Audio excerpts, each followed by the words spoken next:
Moi, ce que je vais faire, c'est que je vais jouer le rôle de votre intellect, de votre esprit analytique, de votre mental, et je vais vous poser des questions. Et vous, votre job à vous, c'est de prendre conscience des réponses que vous vivez et de les noter. Donc ça peut être du texte, et ça peut être, si c'est de la forme du mouvement, des petits croquis. OK ? Première chose à faire avant de se lancer tête baissée, c'est que dès que vous avez vu ça s'afficher, découvrez l'objet qui vous sera présenté dans quelques minutes. Ben, probablement, pour la plupart d'entre vous, vous avez déjà eu une ou plusieurs idées d'objets. C'est l'intellect qui essaye de savoir, qui joue à la devinette. Okay ? En plus, qui sera présenté dans quelques minutes, est-ce que c'est une photo ou est-ce que j'ai apporté l'objet pour de vrai ? Si j'ai apporté l'objet pour de vrai, c'est clair que l'objet, ce n'est pas un smearmork. Okay ? Mais ça peut être autre chose. Tout à l'heure, j'ai parlé d'objets dans ma poche. Ah, est-ce que c'est un truc dans sa poche ? Etc. Tout ça, c'est l'intellect qui essaye de savoir, qui fait des hypothèses. Mais tout ça, on n'en veut pas. Parce que nous, ce qu'on veut, ce n'est pas ce que notre intellect produit ici. Ce qu'on veut, c'est ce que l'intuition produit. C'est OK tout ça encore ? Ouais. Donc, toutes les idées que vous avez eues jusqu'ici, eh bien, vous notez, vous mettez ça de côté parce que ben, c'est pas ça.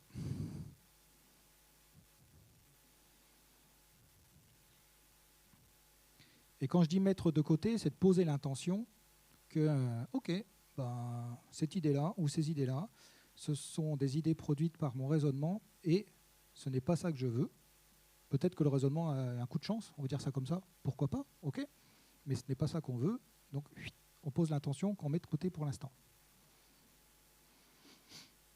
Aussi, ce qu'on va faire, c'est de mettre de côté des choses qui peuvent nous gêner ou nous perturber pendant l'exercice.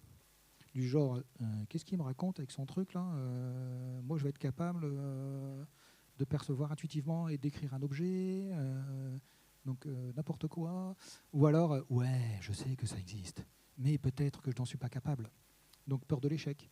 Ou alors, je sais que j'en suis capable, mais si j'y arrive, qu'est-ce que ça implique sur ma vision du monde ? Peur du succès. Okay. Plein de choses comme ça. Et ça peut être le bruit, la chaleur, tout ce que vous pouvez avoir comme petits trucs qui vous gênent, conscientisez et vous mettez de côté. Pour un petit exo comme ça n'a pas de réelle incidence, mais si on veut vraiment utiliser notre intuition de manière efficace, c'est nécessaire de mettre tout ça, toutes ces petites gênes de côté, parce que sinon, ben, ça va émerger d'une manière ou d'une autre à un moment donné, et ça va un peu pourrir la vie de notre intuition. OK, tout ça ? Moi, ce que je vais faire, c'est simplement vous poser des questions. Ces questions vont toujours commencer par « c'est comment ?» et pas « c'est quoi ?» Pourquoi ? Parce que c'est comment, ça déclenche de la perception, ça déclenche de l'intuition, alors que c'est quoi ou pourquoi ou est-ce que machin, ça va déclencher de l'intellect. C'est pas ça qu'on veut. Et donc, ben, vous répondez aux questions et votre tâche, c'est de choper tout ce qui vous passe à l'esprit, tout ce qui est dans votre corps, tout ce que vous vivez, et vous notez tout. Même si ça ne répond pas à la question que je pose, vous notez. C'est OK ça pour tout le monde ? On est parti. Vous êtes ici et maintenant déjà en contact avec cet objet. Vous êtes déjà ici et maintenant en contact avec cet objet, qui est notre objet mystère de l'exercice là. Observez, regardez. La forme que vous percevez, c'est comment ? Cet objet a probablement une ou plusieurs formes. Prenez conscience de la forme ou des formes de l'objet. Notez et faites un petit croquis si vous avez envie, si vous pouvez. Vous pouvez faire 2-3 petits croquis si vous avez perçu 2-3 formes.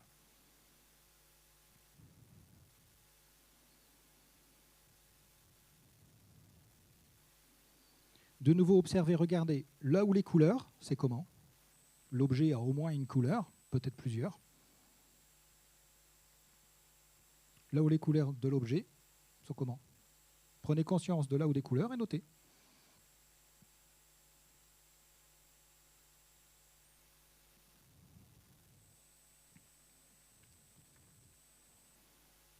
Maintenant, utilisez votre main ou vos mains et passez votre main sur l'objet. Ce que vous ressentez sur la paume de la main, c'est comment ? La texture de l'objet ou les textures de l'objet, c'est comment ? Prenez conscience de là où des textures et notez.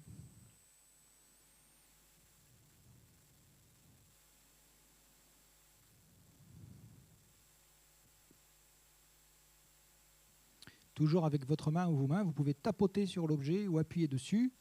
La dureté, c'est comment ? Et pourquoi pas en tapant dessus, peut-être qu'il y a du son, ça peut arriver. Ben, écoutez, peut-être que l'objet fait du son en lui-même, à l'état inerte, pour ainsi dire. Donc maintenant, prêtez l'oreille, avancez et écoutez. Au niveau sonore, c'est comment? Notez. Si jamais vous avez une idée de ce que ça peut être comme objet, ben vous notez aussi. Mais pour l'instant, vous mettez de côté cette information. Ce que c'est, on s'en fiche un peu tout de suite. Nous, ce qu'on veut, c'est encore plus d'informations sur ces comment.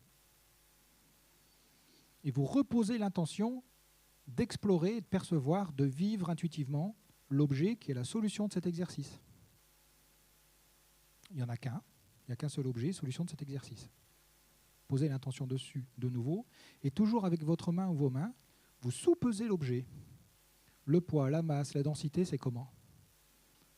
Et plus vous allez faire de gestes, plus c'est facilitant, comme dans la vraie vie. Plus vous allez agir comme vous agissez dans la vie courante, plus ça va être facile pour votre intuition de vous donner de l'info.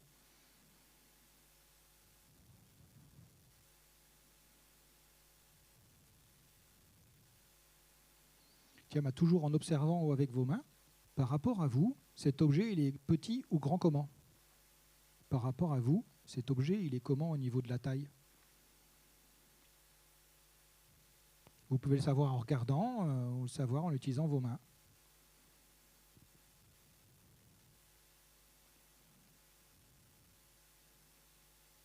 Tiens, pourquoi pas maintenant, vous pouvez prendre l'objet, vous le mettez petit par exemple, enfin quand je dis petit, c'est une taille, je ne sais pas, 1 cm de côté ou 1,5 cm, ou vous, par l'esprit, vous dites que par la pensée, vous prenez un bout de l'objet et vous mettez dans votre bouche. Au niveau gustatif, ça fait comment cet objet sur la langue? Et pourquoi pas, vous pouvez mâcher. Pour avoir de l'information sur la dureté, les textures, la densité, type de matière. Ça fait comment en bouche? Notez.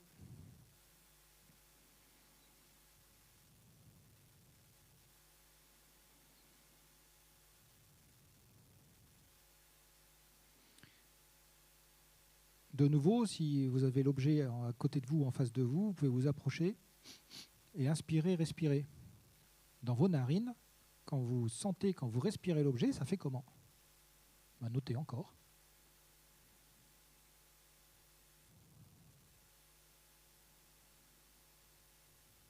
Je garde un certain rythme, c'est parce que ça permet en fait le flux.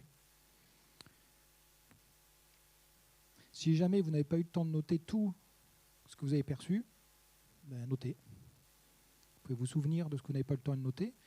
Et puis aussi, vous avez perçu beaucoup plus que ce dont vous avez eu conscience jusqu'ici. Ben notez ce que vous savez.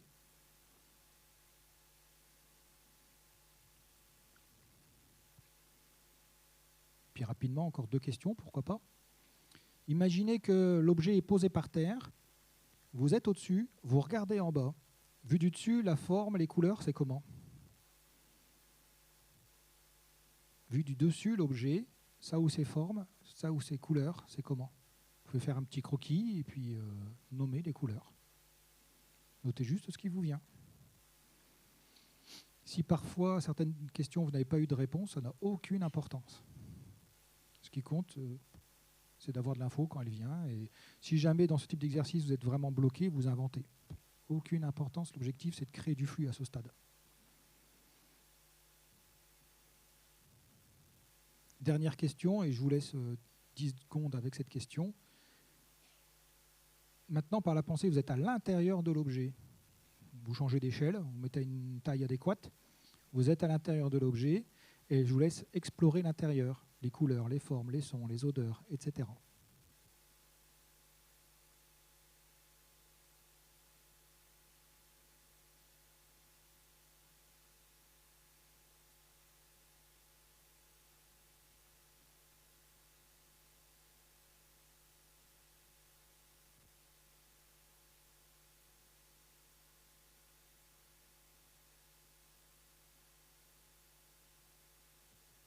OK? Une fois que c'est fait, ben vous posez l'intention que l'exercice est terminé et pourquoi pas, vous pouvez écrire fin. Ça ne mange pas de pain. quand on fait cet exercice pendant un certain temps ou quand on a l'habitude, ça fait des centaines de fois qu'on le fait par exemple, et si on pousse l'exercice vraiment plus loin pour avoir les concepts, etc., si c'est un événement qu'on explore, aller chercher comment s'est déroulé l'événement, ça peut durer 2 heures, hein, ce type d'exercice. Et en fait, on va passer dans un état altéré de conscience. Et donc, de poser une intention de revenir et mettre le mot fin, ça peut être intéressant, quoi. Parce qu'il vaut mieux éviter de traverser la rue, par exemple, quand on est dans un état altéré de conscience. OK ? Ça dépend lequel, en tout cas. Ça marche ? Je vous montre. Oh, attention, un peu de frustration. Ça peut être un moment émotionnant. OK ? Soyez neutre. Soyez objectif. Analysez ce que vous avez produit. Parce que souvent, dans notre culture, on a tendance à se flageller, quoi. Ou alors à se congratuler de manière un peu excessive. Tout ça est OK, mais à faire... Non, tout ça n'est pas OK. On n'a pas le droit de se flageller. Mais on a le droit de se congratuler, mais après avoir analysé ce que vous avez produit. Soyez honnête avec vous-même. OK ?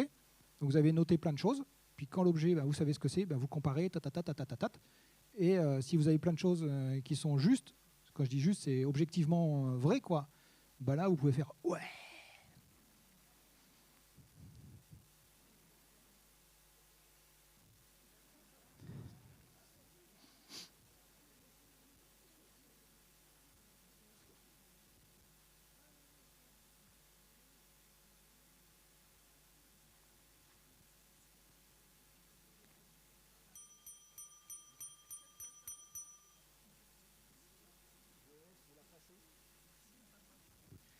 Plus on expérimente concrètement après coup, on va dire, plus c'est facilitant. C'est pour ça que j'ai apporté le vrai objet et que vous pouvez le toucher, etc., faire ding-ding autant que vous voulez. Voilà. OK ? Des remarques sur ce que vous avez vécu ? Il nous reste peut-être, je sais pas, 3, 4, 5 minutes, on va dire, avant des questions. Une question en hauteur. Allez-y, madame. Ouais. Ouais, vous avez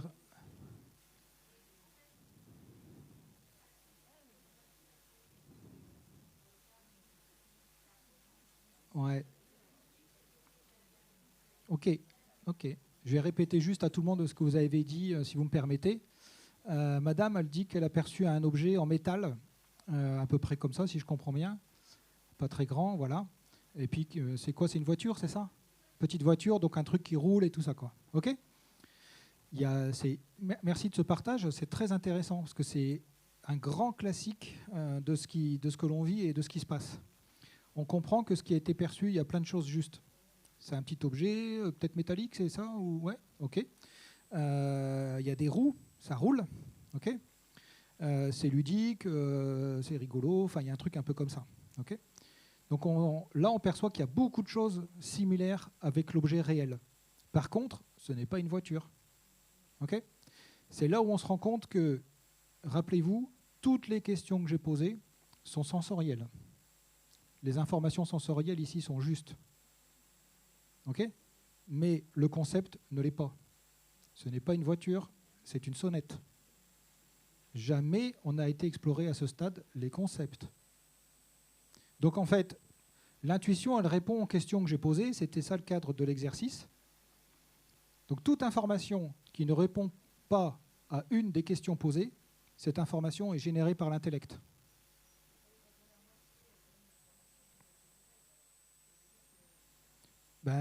Oui. C'est-à-dire que l'intellect, en fait, lui, il essaye toujours de s'immiscer au départ. Qu'on n'a pas trop l'habitude. L'intellect, il n'a pas l'habitude qu'on le laisse de côté. Et donc, il va nous envoyer, il va nous donner quand même de l'information. Ça va ? Et donc, le truc, c'est de faire le tri, comme je viens d'expliquer. C'est une règle simple, mais qui marche très bien. Si ça répond à la question, on garde. Ça ne répond pas à la question, on met de côté. Mais parfois, l'intellect, il répond quand même à la question. En tout cas, il essaye, mais c'est erroné.